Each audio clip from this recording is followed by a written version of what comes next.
रामदूत अतुलित बलधामा अंजनी पुत्र पवन सुत नामा।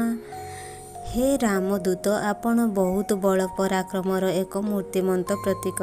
तुमे सती अंजना तथा महाबली पवन देवंकर संतान अट। महावीर विक्रम बजरंगी कुमतिनी बार सुमति के संगी।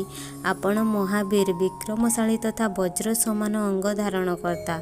आपण समस्तंकर कुबुद्धि को विनाश करी सुबुद्धि प्रदान करिथांती। सुमति अर्थात उत्तम ज्ञानी ही आपणकर संगी हुअंती। कंचन बरन विराज सुबेशा कानन कुंडल कुंचित केशा। आपणकर शरीरर कांति तेजमय सुवर्ण सदृश अटे।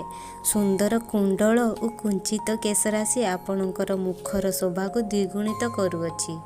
हाथ वज्र और ध्वजा विराजे कांधे मुंज जनेऊ साजे। हे हनुमंत तुम्भर गोटे हाथ में वज्र एवं अन्य हस्तरे ध्वजा विराजमान करुअछि।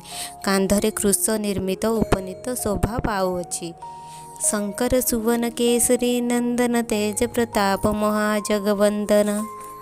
हे हनुमंत आपण आपे शंकरंकर अवतार। आपण ही केसरी नंदन। आपणक प्रताप एवं तेजपुंज अति उत्कृष्टतर होइथिबारु समग्र संसार रे पूज्य बा वंदनीय होइअछंती।